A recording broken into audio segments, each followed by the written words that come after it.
Hello, students. So, as your examinations are approaching, and many of you might have started to think, और आप लोगों को ऐसा pressure आ रहा होगा दिमाग में कि हमने जो भी याद किया है वो हमें याद रहेगा या नहीं रहेगा. अगर मैं अभी पहली बार पढ़ रहा हूँ या पढ़ रही हूँ तो मैं उस चीज़ों को कैसे याद करूँ सो दैट मैं उसे बेटर वे में रिकॉल कर सकूँ before the examination when I am revising something और on the day of examination how I will be able to recall things during that time. So there are some simple tricks and tips to remember and recall everything. So that is what we are going to see in today's topic. Okay? कि आप जितना कुछ भी पढ़ रहे हो, जो भी आपने पढ़ा है बिफोर एग्जामिनेशन, 1 महीना पहले, 2 महीना पहले, या फिर आपने अगर बहुत स्टार्टिंग से आप पढ़ रहे हो from the month of April 2024 से आपने अगर पढ़ाई शुरू की है तो आप कैसे चीज़ों को रिमेंबर कर सकते हो. So today we are going to learn the science behind that and what are the 3 ways through which जो आप follow करके easily चीज़ों को remember कर सकते हो and you can recall those things whenever it is required and आप उसको produce कर सकते हो during the examination time to get better score and better result for yourself. So before starting with how to remember or how to learn things, you should know the science of memory. Yeah, what is the science behind a memory? So the science behind a memory जो होता है, it's a 3-step process. उसमें 3 key steps होते हैं. पहला step होता है, as you can see here, it is encoding. ठीक है, एनकोडिंग का मतलब होता है जब आप पहली बार कोई भी चीज़ पढ़ते हो तो आप उन चीज़ों को अपने दिमाग में इनकोड करते हो. आप ऐसे फोटोज में देख रहे होगे, न्यूरॉन्स हैं, तो जो इन्फॉर्मेशन है वो आपके ब्रेन में जाती है and you encode those things. So that is the first key step of the memory which is encoding. आप इन्फॉर्मेशन को इनकोड करते हो, then you store the information in your brain. Now कितने टाइम तक information को store करना है? 1 दिन, 2 दिन, 3 दिन. जैसे आपने सुना होगा, कुछ लोग बोलते हैं यार मेरे को शॉर्ट टर्म मेमोरी लॉस है, कुछ लोग बोलते हैं यार मेरी मेमोरी तो बहुत ही अच्छी है, मुझे लंबे टाइम तक सब याद रहता है. That means that the person is having a long term memory. So storage, आपने जो भी इनकोड किया अपने ब्रेन में, आप उसे कैसे स्टोर करोगे?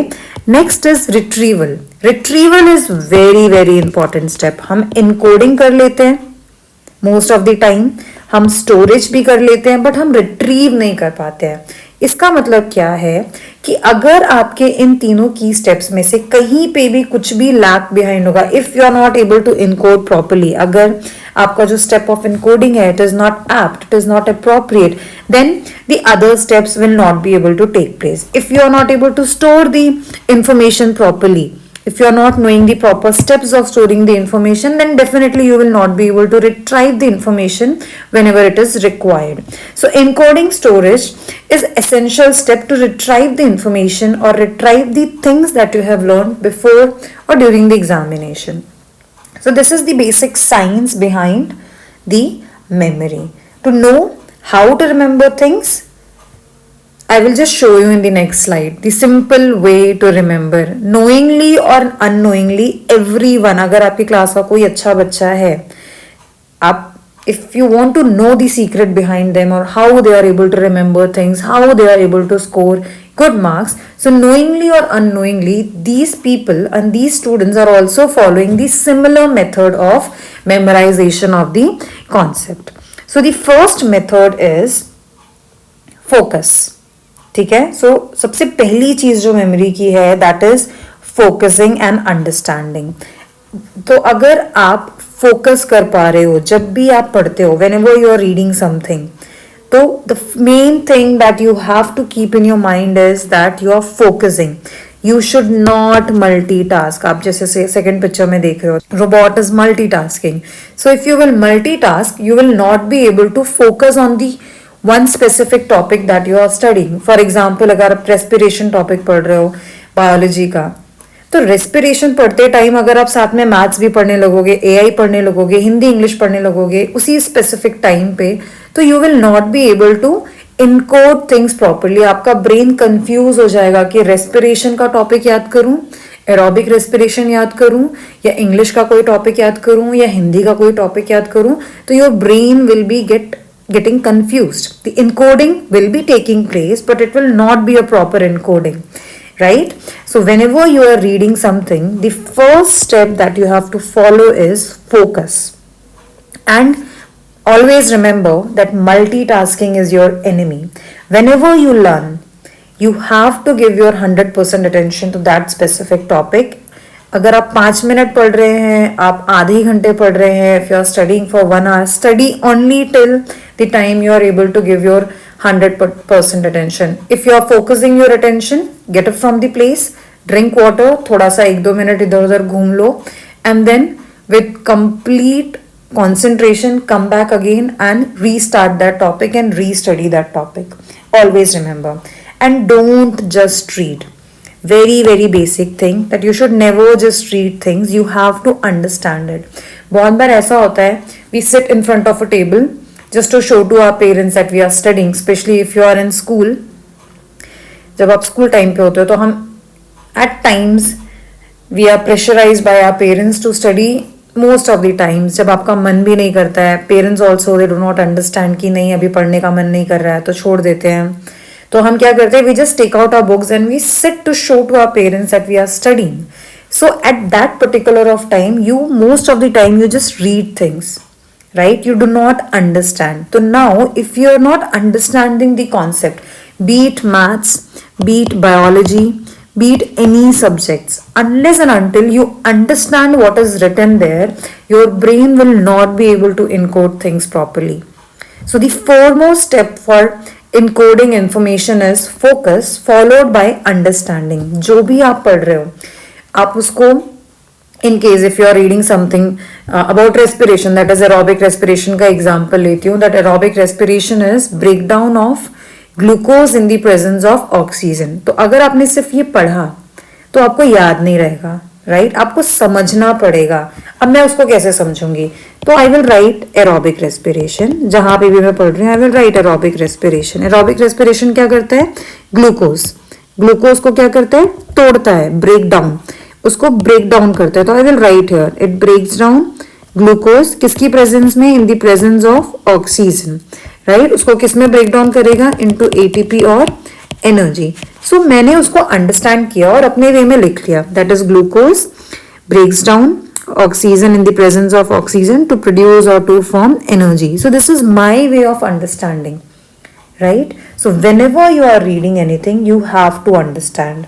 The more meaningful the material will feel, the better your brain will process it, the better the brain will understand it.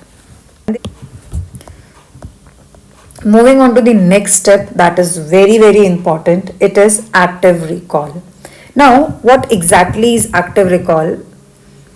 It is nothing but understanding, right? अभी आपने देखा focus, understanding, right? तो अभी if you are reading things passively, आप क्या करने वाले हो? आपका ब्रेन कभी भी समझने नहीं वाला है आपने क्या पढ़ा है. So what you have to do is, instead of passively reading things, lines, or any whatever material you are reading, so instead of passively reading, what you have to do is, आपने पढ़ा with all focus, you have understood कि okay, aerobic respiration is breakdown of glucose into energy or in the form of ATPs in the presence of oxygen. Now what you have to do is, you have to close your notes and you have to quiz yourself. आपको अपने आप से question पूछना है कि अच्छा aerobic respiration क्या होता है? ग्लूकोज का ब्रेकडाउन किस में? एनर्जी या फिर एटीपी में. ये कब होता है? डाइजेशन के बाद होता है. ये क्यों होता है? इससे हमें एनर्जी मिलती है. एनर्जी किसके फॉर्म में मिलती है? एटीपी के फॉर्म में मिलती है. एटीपी क्या होता है? एडिनोसाइन ट्राइफॉस्फेट होता है. एनर्जी मॉलिक्यूल होता है. कौन से सेल ऑर्गेनेली में होता है? माइटोकॉन्ड्रिया में होता है. अब जब आप ऐसे अपने आप को क्विज करोगे तो you will be able to better understand कि क्या है और क्या नहीं है. इस प्रोसेस को हम बोलते हैं एक्टिवली रिकॉल करना किसी भी चीज को. ठीक है? कोई भी आप कॉन्सेप्ट पढ़ रहे हो, आपने उसे पढ़ा, close your books, close your text books. Now try अपने ही दिमाग में खुद को समझाने का ट्राई करो आंखें बंद करके कि अच्छा पहले ये था, इसके बाद ये हुआ, एरोबिक रेस्पिरेशन हुआ, एटीपी मॉलिक्यूल्स में ब्रेकडाउन हुआ, फिर उसके बाद क्या होगा, फिर क्या होगा, पूरा breakdown energy pathway. In that manner you can actively recall जो जो आपने पढ़ा है. तो if you are able to explain the concepts out loud without looking at your book, it means that your brain has understood, you have understood the concept and you are able to recall it. तो अभी आप recall कर पा रहे हो तो आप exam में भी रिकॉल कर पाओगे उसको. तो ये सबसे इंपॉर्टेंट चीज है. And there are various methods through which you can actively recall. पहला मेथड जो मैंने आपको बताया उसको हम बोलते हैं क्लोज्ड बुक मेथड. राइट, अपनी किताबें बंद करो और एक बार रिवाइज करो, रिकॉल करने का ट्राई करो. जो भी पढ़ा है, एक पैराग्राफ पढ़ा है, क्या पढ़ा है, कॉपी बंद करो, रिकॉल करने का ट्राई करो. दूसरा मेथड है क्वेश्चंस. सेम मैंने आपको अभी एरोबिक रेस्पिरेशन में बताया. एक टॉपिक से मैंने अपने आप को ही इतने सारे क्वेश्चंस पूछे कि मुझे खुद सारी चीजें रिकॉल हो गई. और क्वेश्चंस में आप ऐसा भी कर सकते हो कि आप जब अपनी टेक्स्ट बुक्स के से पढ़ रहे हो, टेक्स्ट बुक्स के साइड में स्पेसेस होते हैं, तो वहां पे you can frame your own small small questions कि अच्छा ये है तो ऐसा क्वेश्चन आएगा तो मुझे ऐसा आंसर लिखना है, या फिर यहाँ से ऐसा टाइप का क्वेश्चन बन सकता है. जैसे असर्शन रीजन में होता है, तो आपने एक स्टेटमेंट पढ़ा, try to put why there and try to find out the answer for that particular statement and which will be there in your textbook. So that is the second way. Then आप flash cards use कर सकते हो actively recall करने के लिए. आप क्या करो, छोटे छोटे फ्लैश कार्ड्स बना लो. राइट, बुक्स के साइड में जो स्पेसेस हैं या फिर कलरफुल फ्लैश कार्ड्स आते हैं, you use those flash cards and वहां पे आप लिखो रिकॉल करते टाइम कि जैसे मैंने अभी ऊपर लिखा था एरोबिक रेस्पिरेशन का, you right the formula, what you are understanding, you write it in simpler words, in 1 or 2 sentences, 1 or 2 words में आप उसे लिख के, flow chart, even you can use flow charts भी आप यूज करके उसको रिकॉल कर सकते हो कॉन्सेप्ट्स को. And the last and the foremost thing is teaching. आपके फ्रेंड्स होंगे जिन्होंने ये टॉपिक नहीं पढ़ा होगा, और there might be some of your friends जिनको ये टॉपिक नहीं आता होगा. तो what you can do is you can teach them this specific topic जो आपने पढ़ा है. आप एक टॉपिक पढ़ के जाओ, you discuss with your friends. आप उन्हें पढ़ाओ वो टॉपिक, उनसे पूछो, उन्हें समझाओ. ठीक है, अगर आपको फ्रेंड्स को नहीं समझाना है, आप अपनी मदर, अपने छोटे भाई या अपने पेरेंट्स, आपकी फैमिली में कोई भी, आप उन्हें समझाओ. या फिर अगर आप उन्हें भी नहीं समझा सकते हो तो what you do is you stand in front of the mirror and explain to yourself कि अच्छा ये ऐसा था, इसमें ऐसा होता है, इस ब्रेकडाउन के बाद ऐसा होगा, ये जो है एनर्जी पाथवे ऐसा होगा, एरोबिक रेस्पिरेशन के केस में क्या होने वाला है, एनारोबिक रेस्पिरेशन के केस में क्या होने वाला है. तो आप खुद को एक्सप्लेन करो. So teaching is the best method of actively recalling anything. तो पहला मेथड था फोकस किया आपने विथ फुल कंसंट्रेशन, अंडरस्टैंड किया कॉन्सेप्ट को. अंडरस्टैंड करने के बाद आपको क्या करना है, उस चीज को रिकॉल करना है. देख के ऐसा सुन के लग रहा होगा यार इतना टाइम ही नहीं है हमारे पास, बट अगर आप, इसमें टाइम लगता भी नहीं है, थोड़ा सा टाइम लगेगा and you can easily do all these things. Okay, so once you have actively recalled, the next step is repetition, जिसको हम बोलते हैं स्पेस्ड रेपिटेशन. स्पेस्ड रेपिटेशन का मतलब होता है कि आज मैंने कोई चीज पढ़ी, day 1, you can see here first day है, मैंने आज कुछ पढ़ा, तो आज अगर आप पढ़ रहे हो कल याद रहेगा आपको, but third day you will forget it. There are almost 90 to 30% chances कि आप वो चीज भूल जाओगे नेक्स्ट डे, थर्ड डे पे. राइट, तो अब थर्ड डे पे आपको क्या करना है, डे 1 पे आपने उस चीज को पढ़ा, अब डे 3 पे आपको दोबारा से सेम चीज को रिवाइज करना है. अब डे 3 पे रिवाइज किया, फिर उसके बाद डे 6 पे एक बार रिवाइज करो उसे. और अगर आपके पास इतना टाइम नहीं है तो डे 1 पे पढ़ा, नेक्स्ट डे सुबह उठ के रिवाइज करो. उसके बाद वीकली जो वीक एंड होता है, वीकेंड पे उसको दोबारा रिवाइज करो. रिपीट करना है. जब आप रिपीट कर रहे हो तो you are not suppose to read the entire text, entire thing again. You have to revise things. आपने जो शॉर्ट नोट्स बनाए हैं, आपने जो फ्लैश कार्ड्स बनाए हैं, right, you can use those things. Flow chart बनाया है तो you can use those methods for revision of that specific topic. Revision is very, very essential to keep things or to shift the information from short term memory to long term memory. आपने आज पढ़ा, आपने focus किया, you have understood the concept and you have actively recalled the concept. But unless and until you revise the concept, you will not be able to remember it for the longer period of time. So, to able to remember things for the longer period of time, आपको ये spaced repetition follow करना पड़ेगा. ठीक है, day 1 पे पढ़ा, day 3 पे एक बार रिवीजन कर लो, डे 6 पे एक बार रिवीजन कर लो, फिर 10 दिन के बाद एक बार रिवीजन कर लो, उसके बाद एक मंथ के बाद रिवीजन कर लो. So like that you have to give some timings, give some space to that topic, and you have to re-revise it multiple times to be able to remember it for longer duration of time, or to shift it from short term memory to a long term memory. So it is very very essential. और हम इसी part को skip कर देते हैं. बहुत सारे बच्चे क्या करते हैं, रिपीटिशन, रिवाइज नहीं करते हैं. और जब आप रिवाइज नहीं करोगे तो आपको वो चीज़ बार बार पढ़नी पड़ेगी. हर एग्जाम से पहले आप जब चीज़ें पढ़ रहे होगे तो आपको ऐसा लगेगा कि ये तो मैं पहली बार पढ़ रहा हूँ या फिर पढ़ रही हूँ. You will feel like that. It happens with everyone. This is natural. So spaced repetition और revision is very very essential. So these are the key methods. ये जो आपको मैंने तीन प्रोसेसेस बताए थे to be specific are the essential processes. First is focus. If you are focused then understanding. Understand और focus है तो उसके बाद आपका जो सबसे इंपॉर्टेंट चीज है that is your active recall. And if you are able to actively recall, आपका मेजर काम हो गया है. The last work left is to do the spaced repetition. That's it. That's all you have to do. It's not a lengthy process.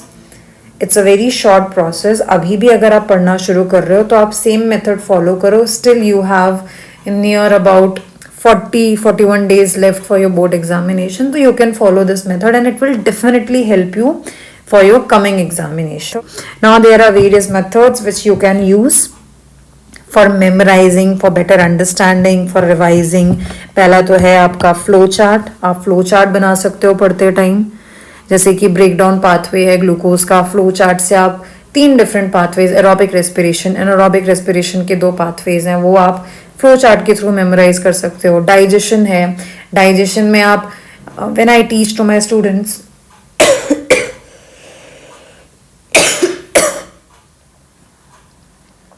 Then we have digestion.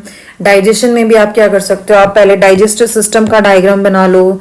Then you label all the points, all the parts of the digestive system, and उसके side में ही you write in the small sentences the functions of the various parts that are being performed by them. So that is a way to memorize things.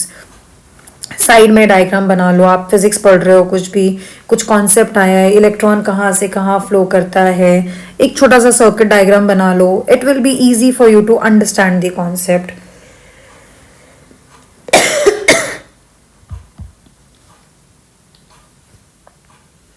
Then आप mind maps बना सकते हो. पूरा chapter पढ़ लिया या फिर एक स्पेसिफिक टॉपिक पढ़ा है आपने, कोई मेजर चंक पढ़ा है, तो आप उसका माइंड मैप बना लो कि ओके मैंने ये टॉपिक पढ़ा. फॉर एग्जांपल मैं लाइफ प्रोसेस का एग्जांपल ले लेती हूँ क्लास 10 स्टैंडर्ड में. तो अगर आपने वो टॉपिक पढ़ा है तो आप डाल दो उसमें कि हाँ डाइजेशन है, डाइजेशन टॉपिक पढ़ा है. डाइजेशन के अंदर डाइजेशन इन ह्यूमंस पढ़ा है, राइट. उसके बाद है रेस्पिरेशन. रेस्पिरेशन में आपने पाथवे पढ़ा है, break down pathway. So in that manner you make some mind maps, smaller mind maps, and these mind maps will help you in revision, repetitive revision of the topics whenever it is required. You can use mnemonics. जैसे कि mirror formula, lens formula याद करना है तो there's a simple mnemonic to remember mirror formula, that is mirror.